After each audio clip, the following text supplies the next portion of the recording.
Welcome. You're in the final stretch, right? The last session, and really thrilled to actually see so many faces here. I know it dwindles as the minutes go by. And you're in the right session, no dual sessions right now. So we're going to be talking about the panel K-12 funding and policy trends for the next hour. And we'll cover various, I think we have 7 topics. We'll hopefully give each of them their fair due in a couple minutes. And then questions, of course, at the end. So jot them down as you go.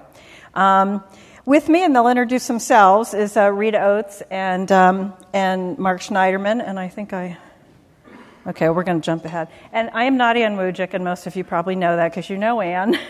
I'm Kathleen Brantley with MDR. I'm actually with the EdNET Insight Group within MDR, and I work closely on a lot of the research we do and reports and funding and stuff like that. So unfortunately, she's fine, had a little bit of a family emergency, so couldn't make it. So she's here in spirit. I talked to her last night. She's sorry she couldn't be at EdNET. She loves EdNET. But anyway, that's enough about me. Do you want to do a quick introduction, both of you, and then we'll get going on the topics? Rita? Well, hello, everybody. I'm Dr. Rita Oates. I'm former tech director in Miami-Dade County and also VP of education for 2 online companies, one in the U.S. and one global, and former professor at 2 universities. Clearly, I can't keep a job. But I do a lot of grant writing work, not where I write the grant, but I train school district people to write grants, or I help them refine the grants they've written to become winnable. So that's one reason I think that I was asked to be part of this, because I see the funding from a very on-the-ground level, out in the hinterlands and down in the weeds. And good afternoon, everyone. Thanks for staying to the last session. I'm Mark Schneiderman. I'm Vice President of Government Affairs with School Messenger, a part of West Corporation. And I'm new to the company after 15 years at the Software and Information Industry Association, SIIA, where I was Senior Director of Education Policy, advocating on behalf of the industry and also helping share policy information with our SI member companies about the implications of policy and regulation on the market. So excited to be here and excited to join the School Messenger team. Okay, so just to get started, I wanted to throw out something that hopefully many of you got to go to the keynote session earlier this morning, right? I don't know about you. I thought it was fabulous, very informative, and very lively. But one of the things that Jill Rowley said that kind of stuck with me and is important, I think, to this session and actually a lot of the EdNET sessions, is she mentioned that sales needs to understand what is happening in the buyer's world. And really, regardless of whether you have a sales title, I think most people in most companies on some level, you are in sales, whether you know it or not, you represent your company. So a lot of what we're going to talk about in the next hour kind of paints that pictures. You're selling to schools and districts and having relationships with them, what's happening in their world. And even though, for instance, federal funding is only 10% basically of the funding pie going into schools and districts, it really sets the tone for what states do, local communities do. So it's important to understand what's going on the federal level and also on the state level. We'll talk more about that. So I'm going to turn it over to you, Mark, to start with federal funding. Okay, great.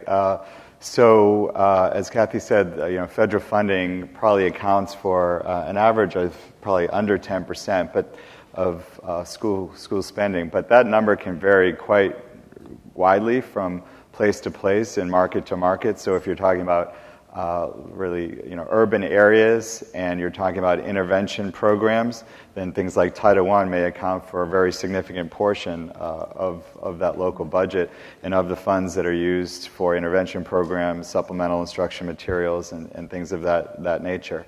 We're in certainly a downturn on federal spending. The Recovery Act, the stimulus program in 2009, infused huge dollar amounts into the market, programs like Race to the Top and other funding streams. Then a few years ago, there was a budget deal put in place across the board, cuts and sequesters, and that's created caps that are continue to be in place. So we are looking at ultimately reduced funding this year at the federal level. As you can see, the bills pending before Congress would cut funding anywhere from $1.5 billion in the House in the Senate to almost $3 billion in the U.S. House. There is currently a budget deal that just went into place recently Normally the budget should be passed October 1st at the federal level. Most of that funding would kick in place for this budget year for the next school year. So the funds are sort of delayed to July 1st to align to the school funding cycle. So the details of what will be in the budget, assuming they do get something finally done, I think we'll certainly see an overall cut. What's been happening, and I think what will happen in light of some of the political changes with Speaker Boehner leaving, is that even more likely will be some of the Obama signature programs continuing to be cut and phased out, and investing in innovation, race to the top. Some of the follow-up programs and policies that have been put in place, school improvement programs, I think we'll see probably sort of level funding for the most part for the signature programs like Title I and IDA special education. They may get slight increases. I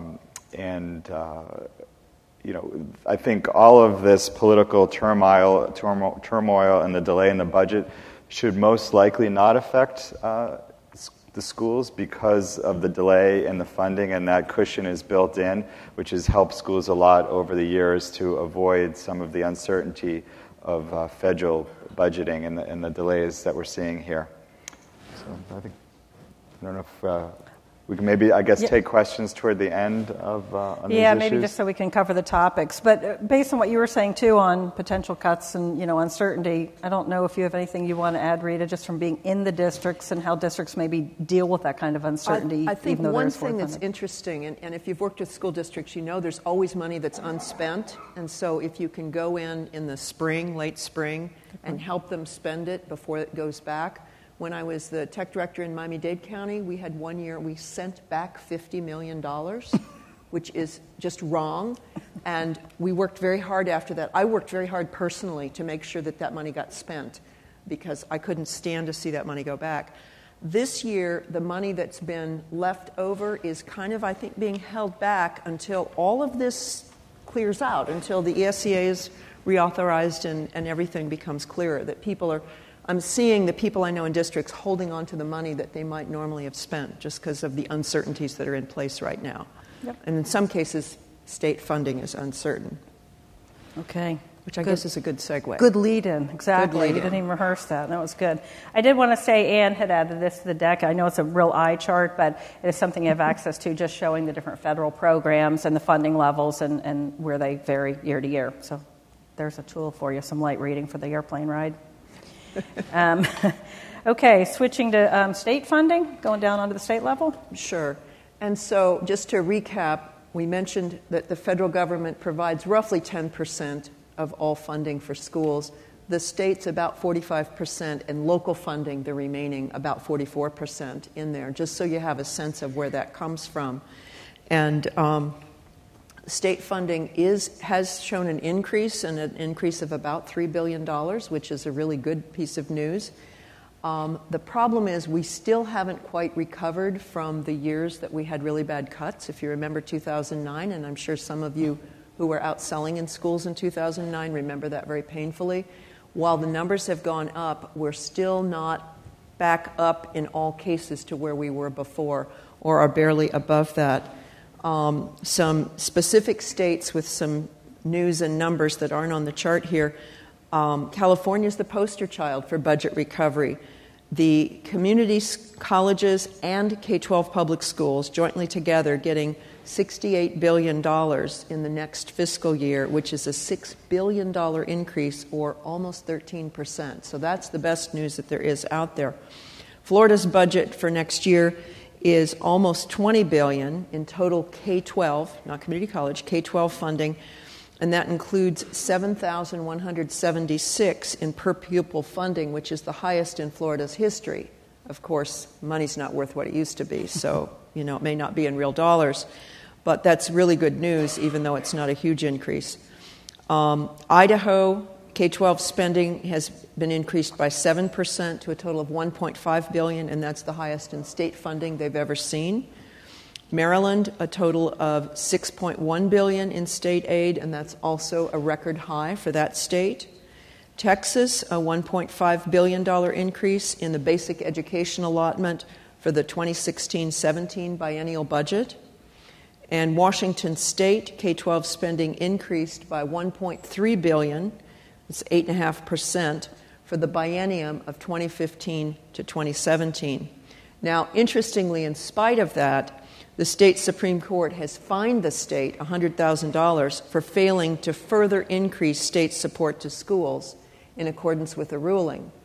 In another state, my home state of Kansas, I don't think they've finished figuring out what the budget will be yet. And so for the school districts, it's very hard. How do you plan budgets? How do you plan salaries? How do you do anything?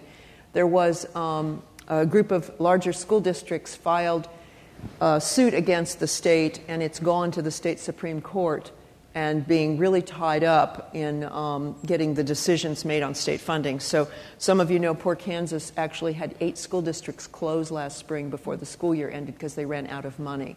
So that's like the worst case state in what you're looking at. And just one small comment on local revenues.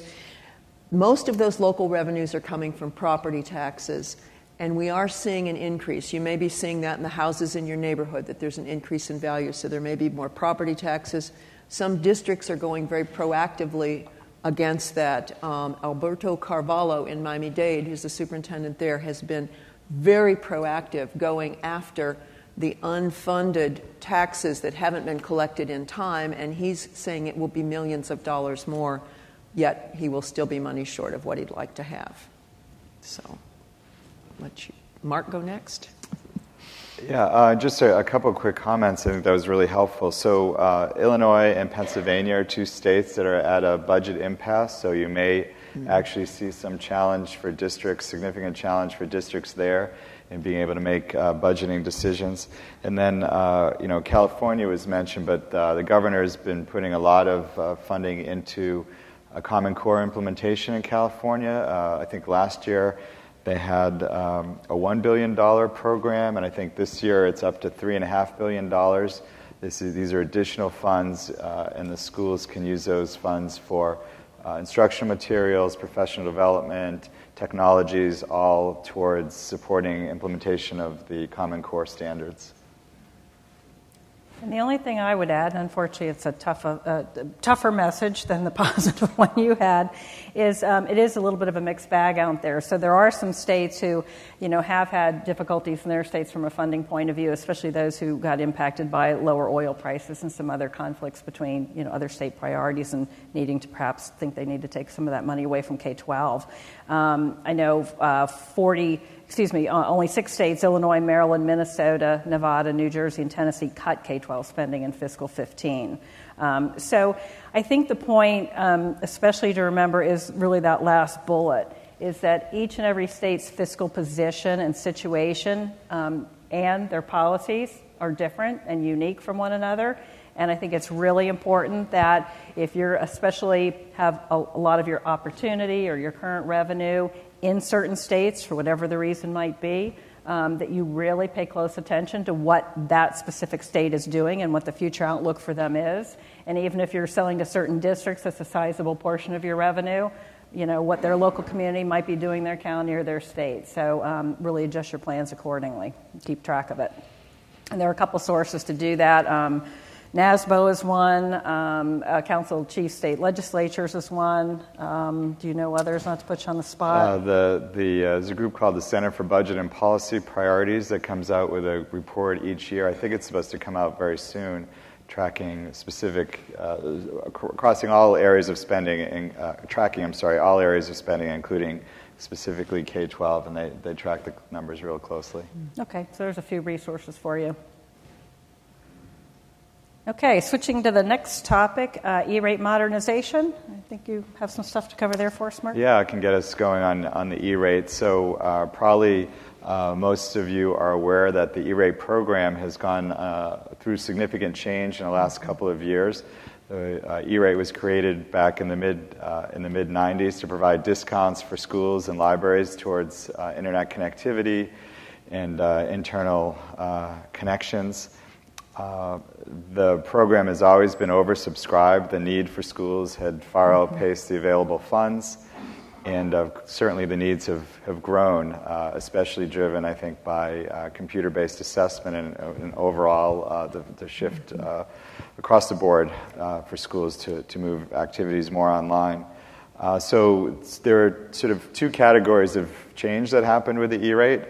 One is increased funding. Secondly, are different rules. So there are two funding increases that have happened.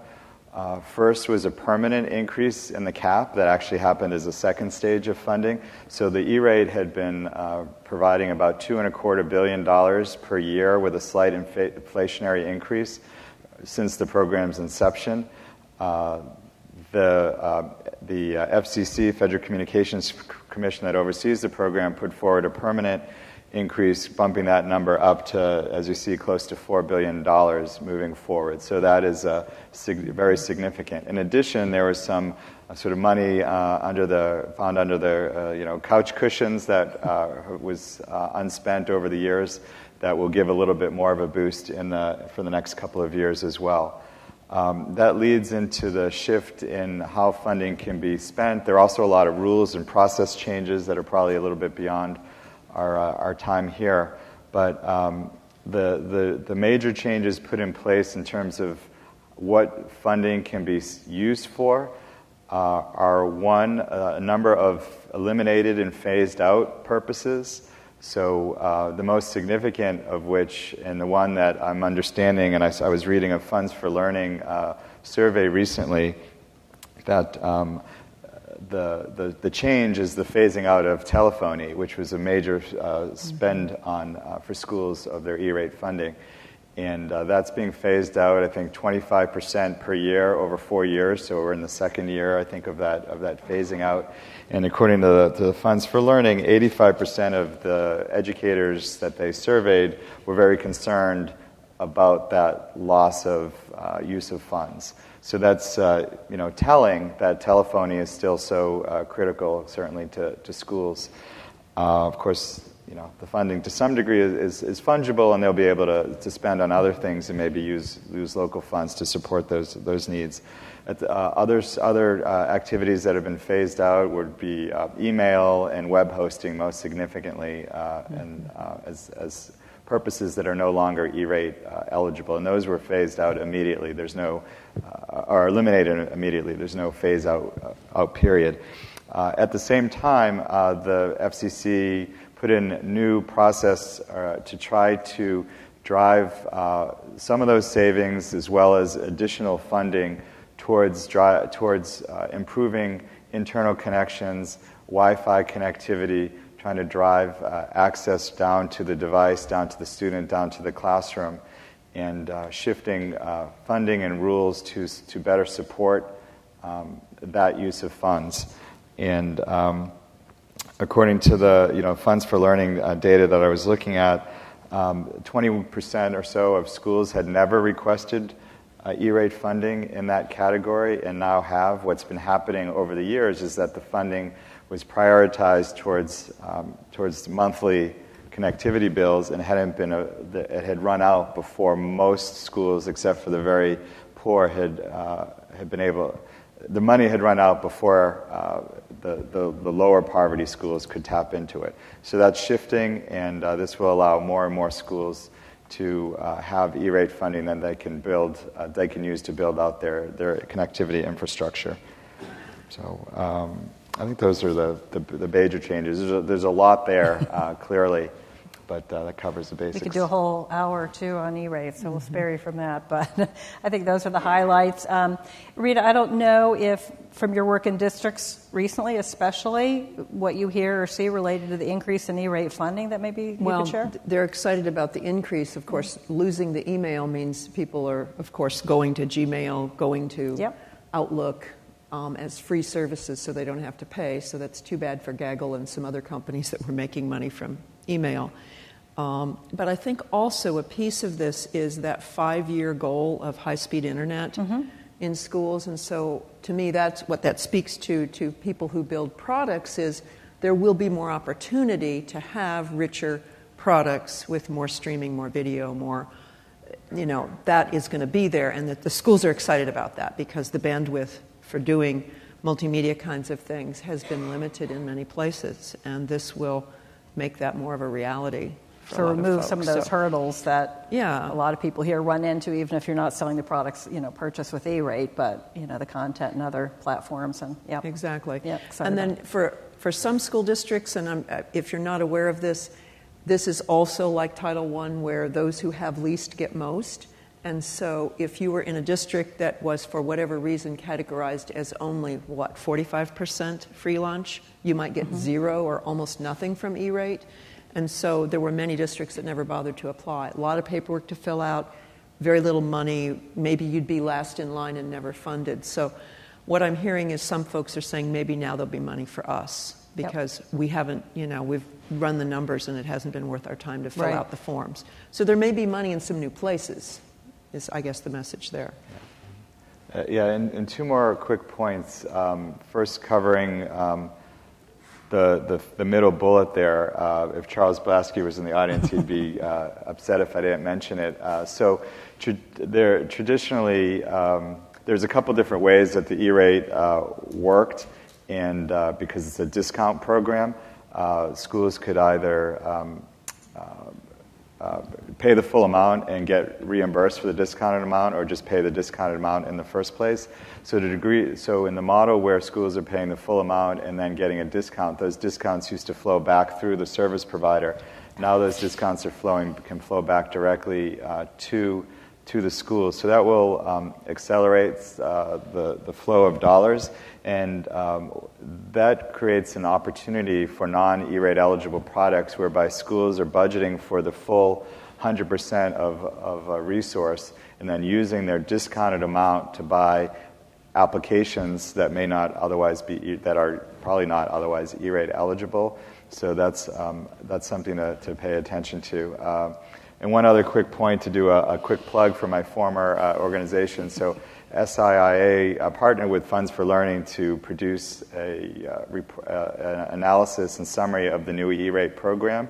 And it's geared towards companies who do not have E-rate eligible products and gets into detail on some of the issues like the one I just mentioned, so that companies in your sales force, your marketing teams can really understand what the E-rate means for you and your customers, even if you are not yourself E-rate eligible. And I guess I'll put in a plug, too. Not for a former organization, but I don't know if Irene Sparrow is still here from COSA, so she can get up at the mic later and do a better plug than this. But I know right now they're doing a survey to district tech leaders concerning E-rate and infrastructure. And I know those results will be available, I think, very early Q1, just a couple months from now, maybe even as early as November, so I might have that wrong, preliminary. But they put out a report, and I know it's available to COSA members. You could check their website. I'm not sure how widely available it is, but they'll have some really current, good data related to E-rate and infrastructure and what's going on right now. Okay, anything else, or we've exhausted that one? Okay, so we're going to move on to evolving funding models. Ironically, I was talking to Rita the other night before I even knew I'd participate in this panel in any way, shape, or form, and she was catching me up on some cool stuff she was doing there, and I was really interested. So I'm just going to turn it over to you to share more about that. But actually, I'm going to let Mark go first. Mark go first? Okay. He's going to do the first part, and I'll come after. Yeah, and this is just a topic that's kind of a catch-all for just the shifts that we're seeing out in the market.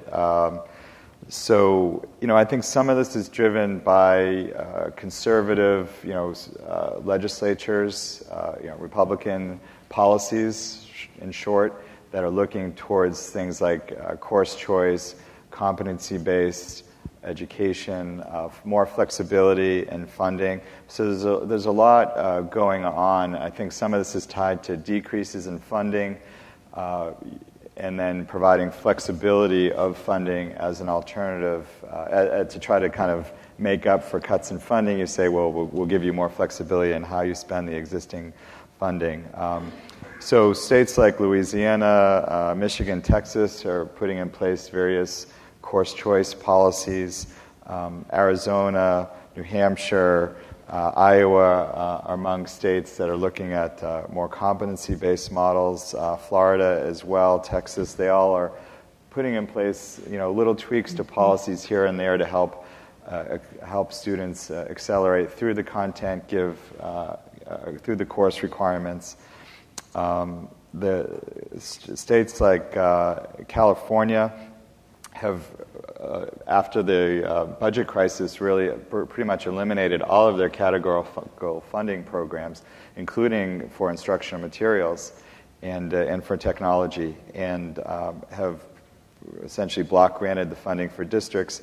What's happening now in California is the state's putting in place a requirement for local control and accountability plan, so where districts are being asked to better articulate how they're going to use their funds, and that's something that's newer in terms of asking them to put together actual plans for those uses.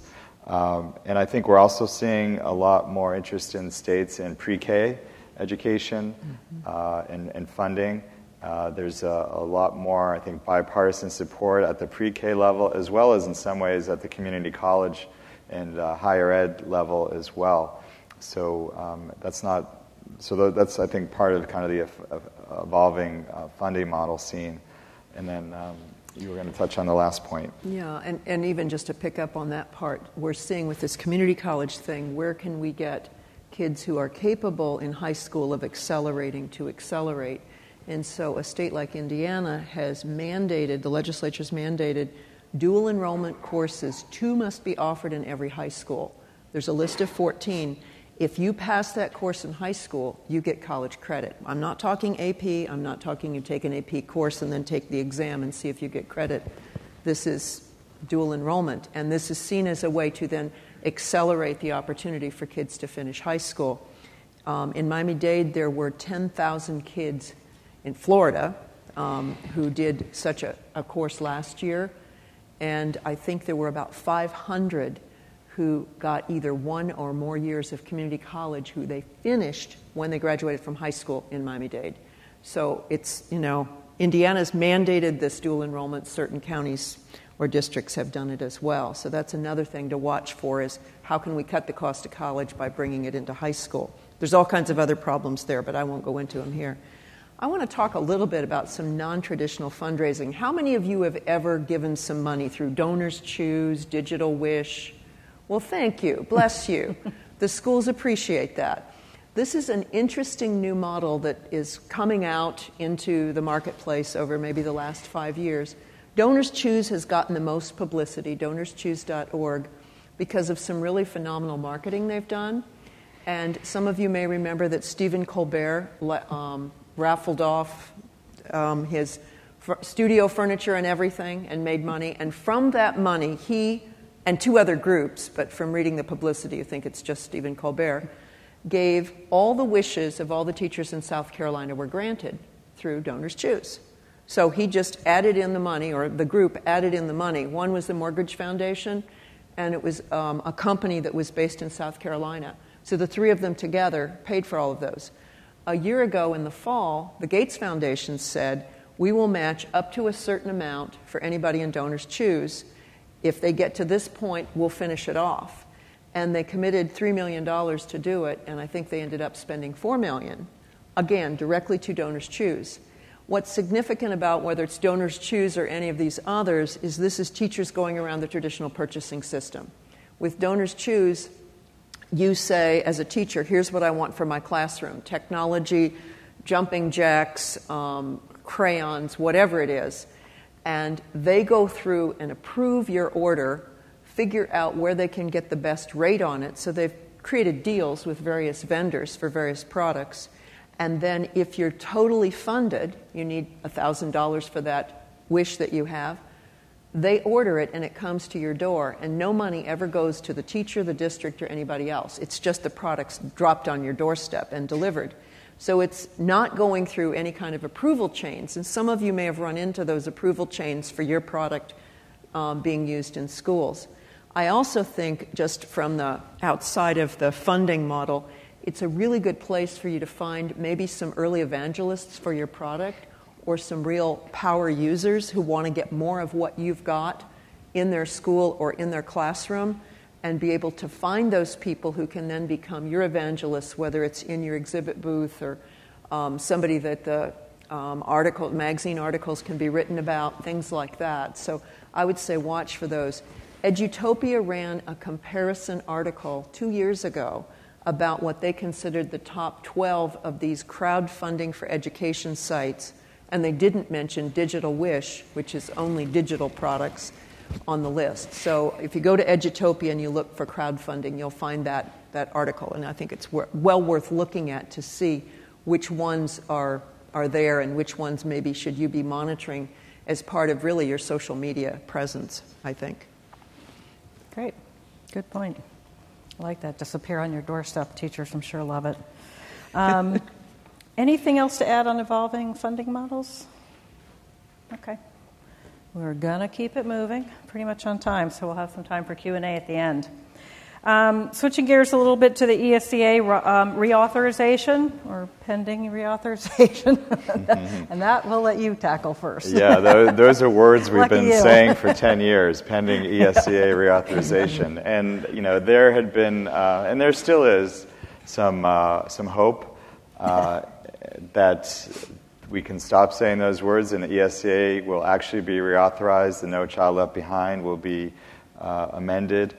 But in my opinion, when Speaker Boehner resigned recently, I think it both signaled how far away we still were politically, and I think really hurt the chances of that happening. And the reason is, stepping back quickly, so both the U.S. House and the U.S. Senate have actually passed ESEA reauthorization bills through their chambers, and that is in itself an incredible accomplishment considering that it's been on, that they've tried it so many times since, since around 2007 is when reauthorization talks started, and haven't been able to get it even that far.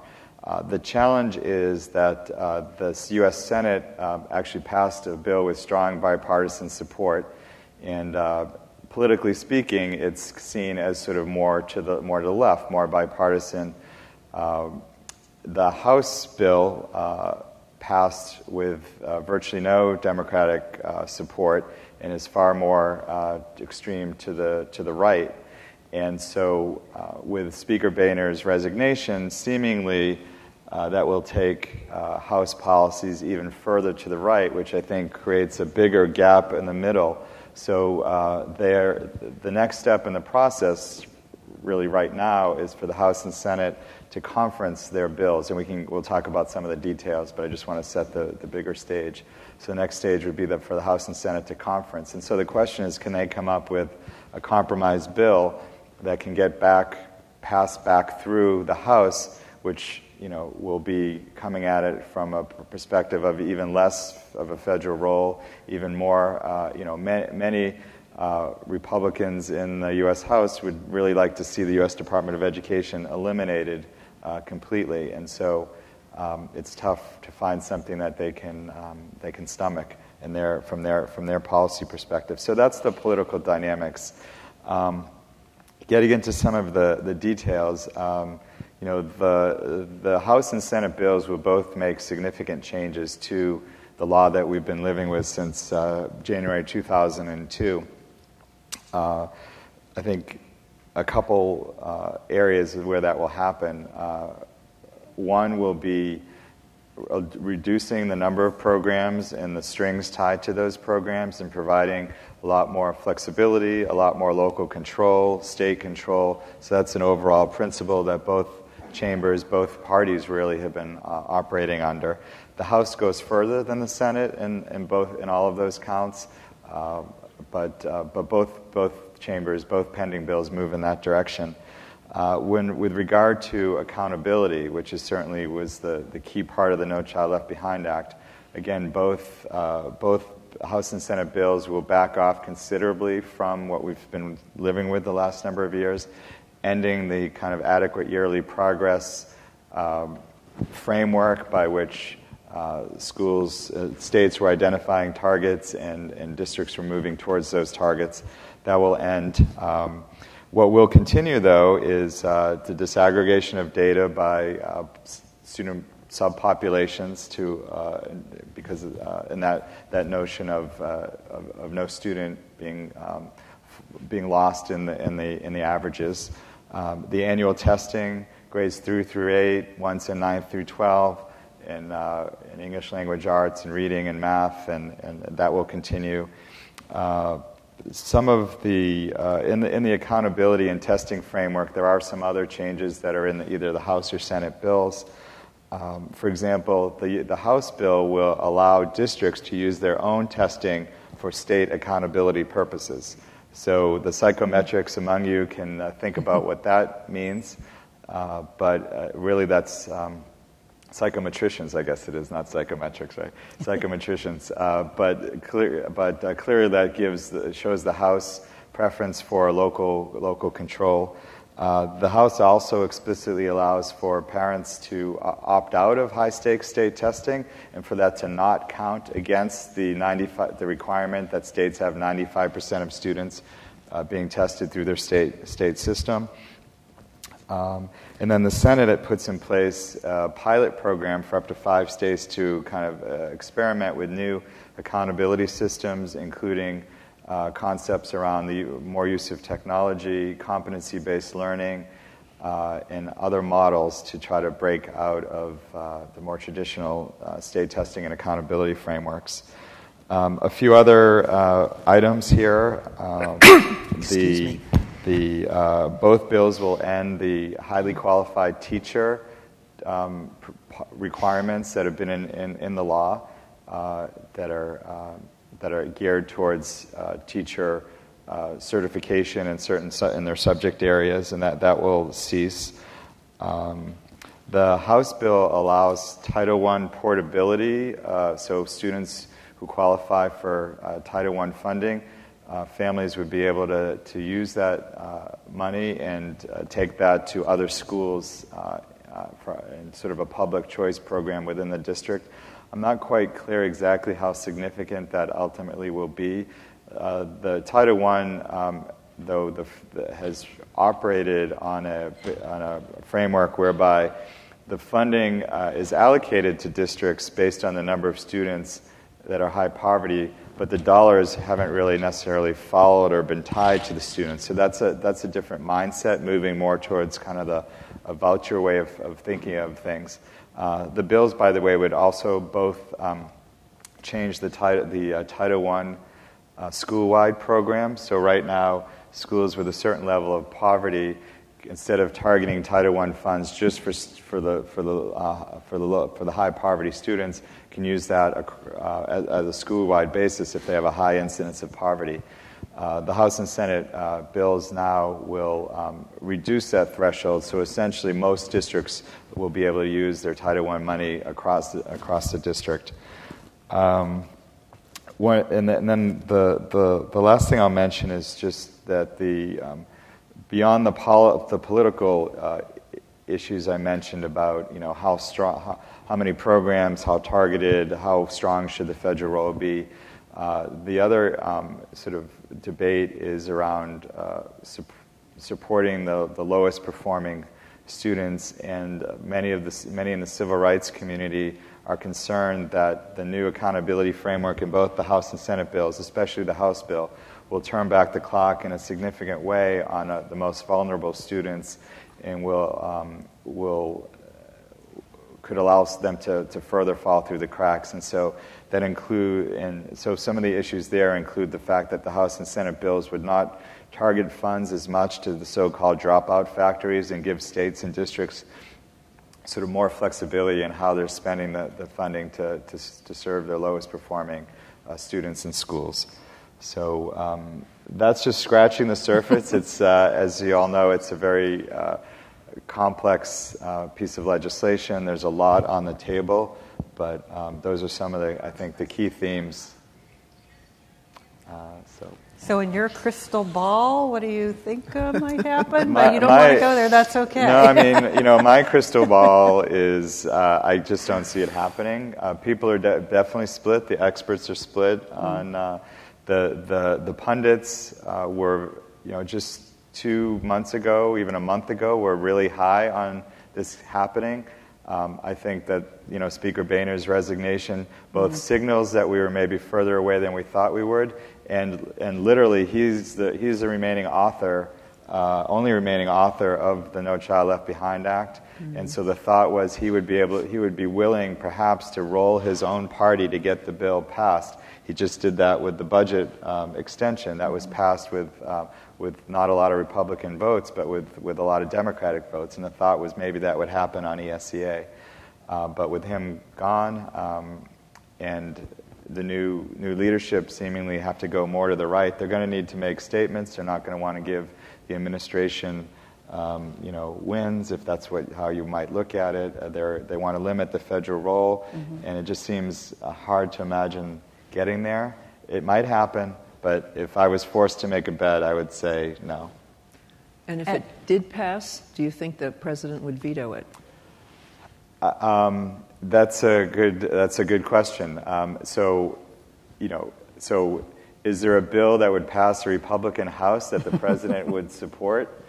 That could happen. I think what will happen, though, is that they won't get a bill through conference that the president wouldn't support, and I think that in the Senate, the Chairman Alexander and Ranking Member Murray have been working really closely. They had a lot of, almost all Democrats supported the Senate bill.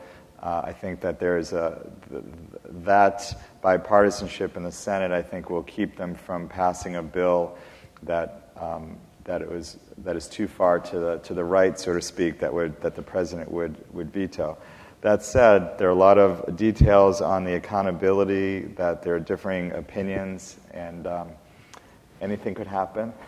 But I doubt we'll see a presidential veto of an ESEA bill. I think if it gets to his desk, it'll be a bill that he would sign. And the last, Mark put you on the spot question, with Arne Duncan's impending leaving, any influence there or anything else you'd add to I hadn't thought of the connection, and somebody said to me just today, if they wonder if that had if Duncan's timing of him leaving had anything to do with Speaker Boehner leaving. And I doubt it, but it's possible that Secretary Duncan was committed to staying on, in part to see the ESEA reauthorization through, and perhaps, once he saw that Speaker Boehner was leaving and he thought it was going to be tough. I doubt that's really what happened, but it's an interesting theory that the two were connected in some way. Yeah. But, I think that John King is former New York commissioner, is taking over. And I think his views very much align to Secretary Duncan's. You could perhaps say that his views are even more tied to the core precepts of what NCLB has been about. John King is, for example, the teachers unions have not been thrilled with John King in New York, or with Duncan for that matter, but. The administration, the Secretary Duncan has issued waivers for virtually all the states ESEA waivers, and we can get into that a little bit more. But those waivers for most states are going to carry through the end of the administration. So in that bucket, the administration's work was done. A lot of the key initiatives, investing in innovation and Race to the Top, and some of these key signature initiatives and funding streams, as we talked about with the budget, the administration's hands are sort of increasingly tied with the funding having run its course and not new funding coming. So, you could imagine that they felt that the opportunity to really impact things that Secretary Duncan has had in the last few years are not going to exist in the final year plus of the administration. So that, combined with obviously his personal situation, it's understandable. And he, I believe, was the last remaining original secretary, a cabinet member for President Obama. So it's quite unusual for a cabinet member to stick around that long. There's incredibly demanding positions, clearly. Yeah, very tough. Okay. All interesting and fun stuff that actually affects all our lives, right, directly. Thank you, and now we're going to put you on the spot on one other topic. Some of you might have been here for the earlier session on student data privacy, so we're going to try and not repeat what was already reviewed there. But Mark, if you want to jump in and add the Yeah, points. so there was a previous session on the privacy issue, and some of you were probably in that. There's a lot going on the privacy issue. I'll try to just cover it in just a couple of minutes. There's federal activity and state activity. At the state level, in 2014, 21 states passed laws. In 2015, 28 states. Some of those were repetitive, and I'm looking at here at Rachel Anderson with DQC. So DQC has done a lot of work to help put out reports about what's going on. And again, so a plug for SIIA that's put out a lot of is putting out state-by-state reports of what these bills mean for companies. A lot of the bills are, sort of prohibitive, restrictive, put in place requirements. Others more geared towards governance. Some are aimed at state level. Some are aimed at school service providers as well, mostly based on the California SOPIPA law. And I think that overall we've found, I think, a decent place in the debate. I think in 2014 there was a lot of emotion, there was a lot of information. There wasn't a very deliberative process in place. I think that in 2015 there were much more thoughtful efforts at the state level to craft policies that were informed and understood the situations.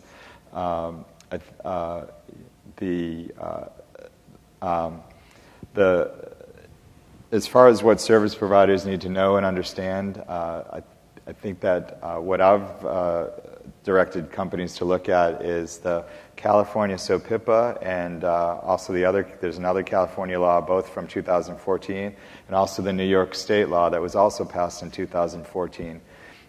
Those cover, for the most part, a lot of what companies need to be aware of, both in terms of their own restrictions, requirements, practices, and also what they need to think about in terms of contracts and what needs to be in contracts.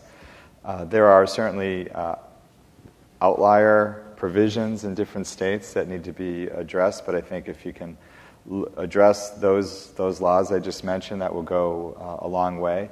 The challenge for the sector is certainly the inconsistencies between laws from state to state in terms of the laws that directly are governing school service providers, definitional differences in what's exceptions or not. The last panel was talking about things around personalized learning and what is or is not personalized learning, and definitions of targeted advertising can vary from state to state. So there's some clearly work to be done, but I think overall we're in a place that's manageable for everyone.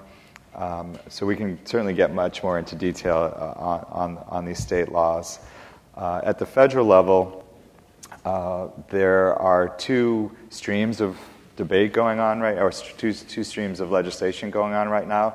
One is reauthorization of the Family Educational Rights and Privacy Act, or FERPA, and that's existing law that governs schools and states and local districts, and has provisions that impact indirectly school service providers as well. And the U.S. House has introduced a bill. We're expecting it to be marked up in committee. That hasn't happened yet. It's a bipartisan bill. The committee has been very thoughtful in reaching out to stakeholders, including I had a number of meetings with the committee at SIA to help them understand the views and perspectives of the industry and work through some of the issues. There's no similar bill pending in the Senate, and the Senate committee leadership has indicated, at least for 2015, they're not interested in reauthorization. The House bill would make a lot of different changes to existing law. They would, in terms of school service providers, I think what it would essentially do is make much more explicit what I believe are sort of generally existing practices, and that student data from third parties can only be used for the purpose that the school had authorized, for example.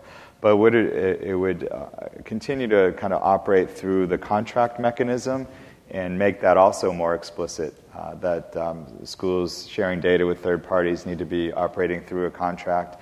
It would outline what needs to be in those contracts, including around security, subcontractors, a whole host of issues that, again, we're short of time of getting into.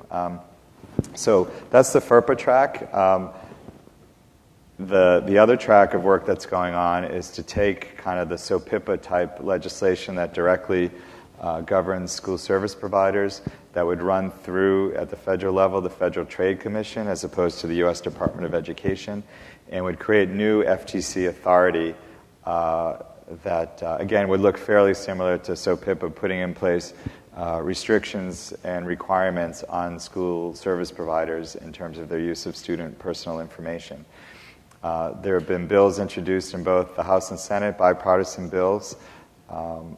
Our sense is that the House bill probably isn't going anywhere. The Senate bill more likely could go somewhere, and that's being, the political wheels are churning right now about if and when that will move forward. I think there's a good chance there will be a hearing in the Senate this fall looking at that bill.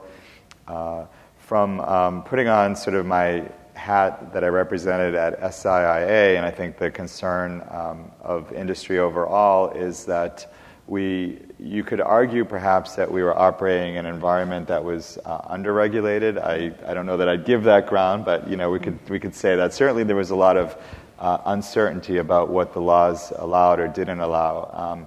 I think the challenge is that maybe we're moving towards a place we're going to the opposite extreme, where we could have multiple overlapping federal laws on top of all the different state laws, and it could create a really challenging environment for school service providers as well as educational agencies as well.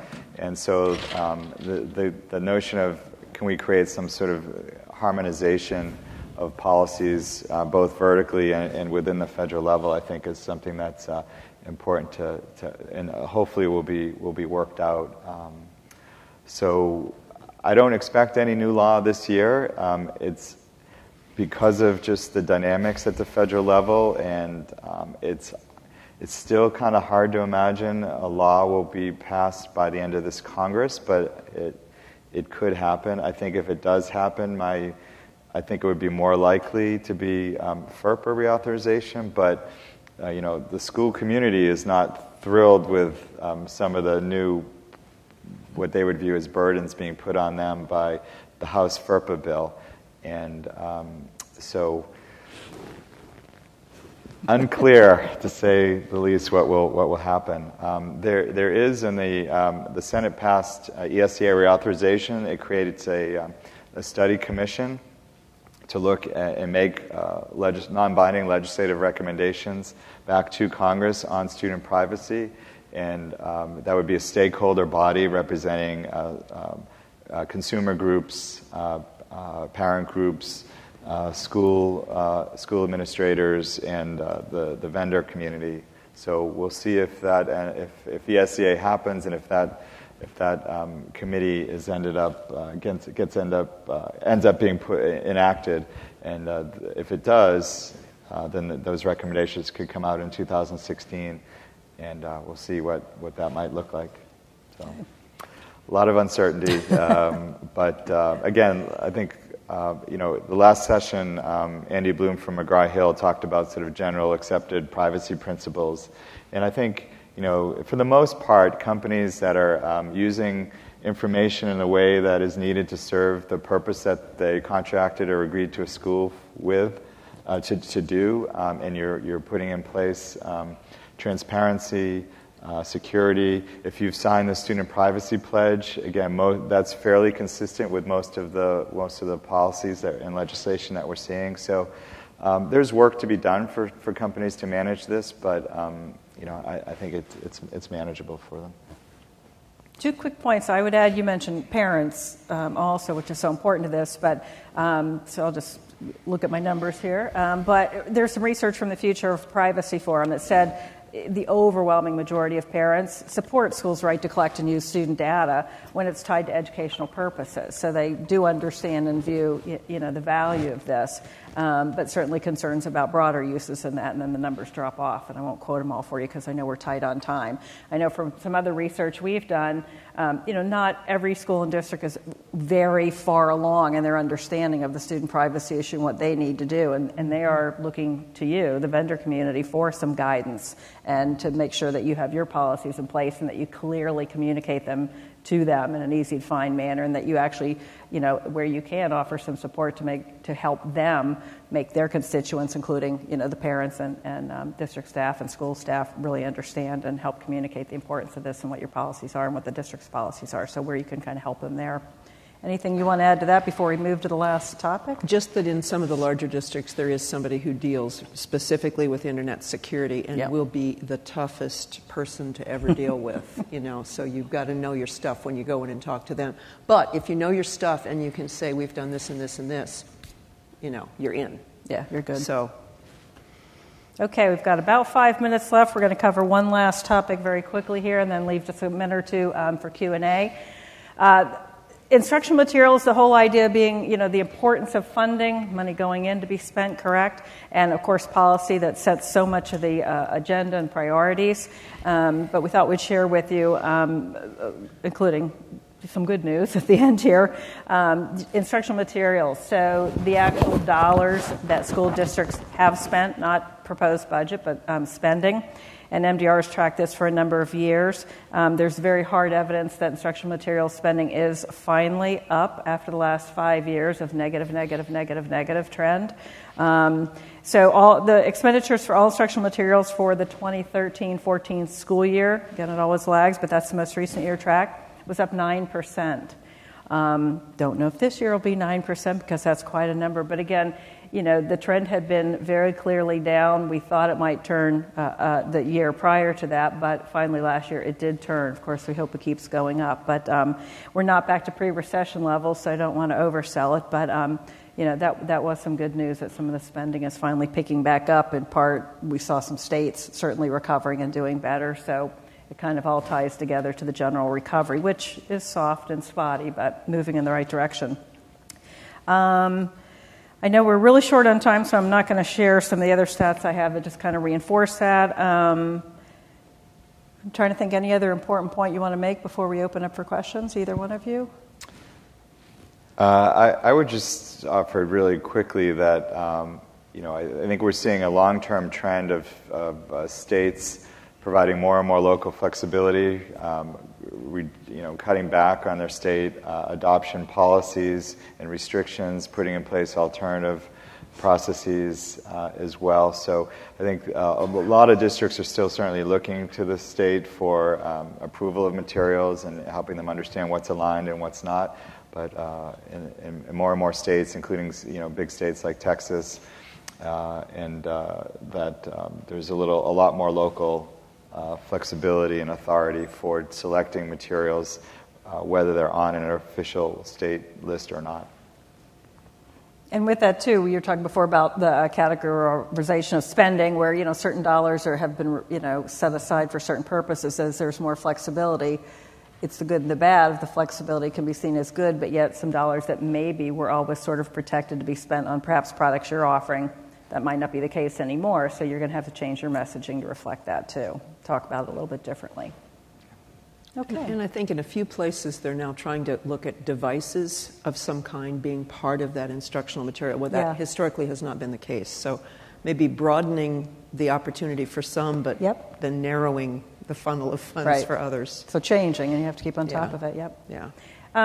Does anybody have questions? I don't see anybody at the microphone, but it's late. Everybody's out of questions. Okay, then with the whole 50 seconds left, we're going to wrap it up. I very much appreciate Rita's time and Mark and your input, and I think you had a lot of helpful advice for people and information. Thank you.